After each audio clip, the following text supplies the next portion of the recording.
ಧಾರವಾಡ ಜಿಲ್ಲೆಯ ಕುಂದಗೋಳ ಮತಕ್ಷೇತ್ರದಲ್ಲಿ ಅಖಿಲ ಭಾರತೀಯ ವಿದ್ಯಾರ್ಥಿ ಪರಿಷತ್ ನಗರ ಘಟಕದ ವತಿಯಿಂದ ರಾಜ್ಯದಲ್ಲಿ ಹದಗೆಟ್ಟಿರುವ ಶೈಕ್ಷಣಿಕ ವ್ಯವಸ್ಥೆ ಹಾಗೂ ನಿರುದ್ಯೋಗ ಸಮಸ್ಯೆ ನಿವಾರಿಸುವುದು ಹಾಗೂ ಅತಿ ಶೀಘ್ರವಾಗಿ ಖಾಲಿ ಹುದ್ದೆಗಳ ನೇಮಕಾತಿಯನ್ನು ಮಾಡುವ ಕುರಿತು ಬೃಹತ್ ಪ್ರತಿಭಟನೆಯನ್ನು ಮಾಡಲಾಯಿತು. ಪ್ರತಿಭಟನೆಯಲ್ಲಿ ಸರ್ಕಾರಿ ಡಿಗ್ರಿ ಕಾಲೇಜು ವಿದ್ಯಾರ್ಥಿಗಳು ಮತ್ತು ಸ್ಪರ್ಧಾತ್ಮಕ ಪರೀಕ್ಷೆಯ ಆಕಾಂಕ್ಷಿಗಳು, ವಿದ್ಯಾರ್ಥಿಗಳು, ಎಬಿವಿಪಿ ಪರಿಷತ್ತಿನ ನಗರ ಕಾರ್ಯದರ್ಶಿಯಾದ ಶಿವಕುಮಾರ್ ಮಠಪತಿ, ಸಹ ಕಾರ್ಯದರ್ಶಿಯಾದ ಕಿರಣ್ ಮೇರೆ, ವಿಕಾಸ ಗೋರ್ಪಡೆ, ನವೀನ್ ಕಾರ್ತಿಕ್, ಬಸವರಾಜ್, ಮುತ್ತು, ವಿಜಯ, ಪ್ರಶಾಂತ್, ಸುಹಾಸ ಸೇರಿದಂತೆ ಇನ್ನಿತರ ಕಾಲೇಜಿನ ನೂರಾರು ವಿದ್ಯಾರ್ಥಿಗಳು ಪ್ರತಿಭಟನೆಯಲ್ಲಿ ಭಾಗಿಯಾಗಿದ್ದರು. ಪ್ರತಿಭಟನಾಕಾರರು ಕುಂದಗೋಳದ ಕನಕದಾಸ ವೃತ್ತದಿಂದ ಆರಂಭಗೊಂಡು ಮಾರ್ಕೆಟ್ ರಸ್ತೆ ಮೂಲಕ ತಹಶೀಲ್ದಾರರ ಕಚೇರಿಗೆ ಮುತ್ತಿಗೆ. ನಂತರ ತಹಶೀಲ್ದಾರರ ಅನುಪಸ್ಥಿತಿಯಲ್ಲಿ ಶಿರಸ್ತೇದಾರರಾದ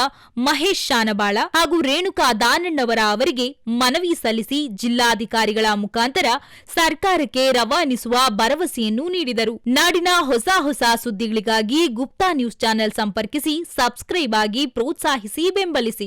ಉದ್ಯೋಗ ಖಾಲಿ ಅದಾವ, ಅವರು ಕಾಲ್ಫಾರ್ಮ್ ಮಾಡೋದು. ಅದರೊಳಗೂ ಭಾಳ ವಿಶೇಷವಾಗಿ ಏನಪ್ಪಾ ಅಂತಂದ್ರೆ ಈ ಸರ್ಕಾರಿ ಶಾಲೆ ವ್ಯವಸ್ಥೆ ಒಳಗೆ ಏನೈತಲ್ಲ, ಶಿಕ್ಷಣ ವ್ಯವಸ್ಥೆ ಒಳಗೆ ಮತ್ತು ಏನು ಪ್ರಾಥಮಿಕೆಯಿಂದ ಹಿಡಿದ ಉನ್ನತ ಶಿಕ್ಷಣದವರೆಗೂ ಒಂದು 93,000 ಜಾಬ್ಗಳು ಖಾಲಿ ಅದಾವೆ. ಯಾವ ಜಾಬನ್ನು ಕರ್ನಾಟಕ ಸರ್ಕಾರ ಕರಿತಾ ಇಲ್ಲ. ಈ ಹೆಂಗಾಗ್ಬಿಟ್ಟದಪ್ಪ ಅಂತಂದ್ರೆ ವರ್ತಮಾನ ಪರಿಸ್ಥಿತಿ ರಾಜ್ಯದೊಳಗೆ ಭಾಳ ಹದಗೆಟ್ಬಿಟ್ಟೈತಿ.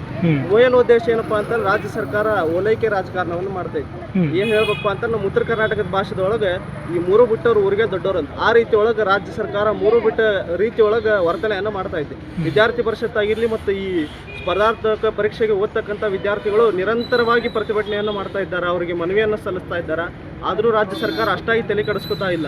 ಈಗ ಇನ್ನೊಂದು ಏನಾಗ್ಬಿಟ್ಟಪ್ಪ ಅಂತಂದ್ರೆ ಅವ್ರಿಗೆ ಸರಿಯಾಗಿ ಈ ಸರ್ಕಾರಿ ನೌಕರರಿಗೆ ಏನು ಪಗಾರ ಕೊಡೋಕೆ ಸಹಿತ ಅವ್ರ ಕಡೆ ರೊಕ್ಕ ಇಲ್ಲ. ಆ ರೀತಿ ಒಳಗೆ ರಾಜ್ಯ ಸರ್ಕಾರ ಭಾಳ ಬೇಜವಾಬ್ದಾರಿಯಾಗಿ ನಡ್ಕೊಳ್ತಾ ಐತೆ. ಇದರಿಂದ ಭಾಳ ವಿದ್ಯಾರ್ಥಿಗಳಾಗಿರಲಿ ಮತ್ತು ಸ್ಪರ್ಧಾತ್ಮಕ ಪರೀಕ್ಷೆಗಳಿಗೆ ತಯಾರಾಗಿರ್ತಕ್ಕಂಥ ವಿದ್ಯಾರ್ಥಿಗಳಿಗೂ ಸಹ ಭಾಳ ಮಣ್ಣು ಅಂದ್ಬಿಟ್ಟೈತಿ. ಈಗ ಅವ್ರು ಏನಾದರೂ ಜಾಬ್ ಪಡ್ಕೊಂಡ್ರೆ ಮುಂದಿನ ವಿದ್ಯಾರ್ಥಿಗಳಿಗೆ ಅವಕಾಶ ಸಿಗ್ತೈತಿ.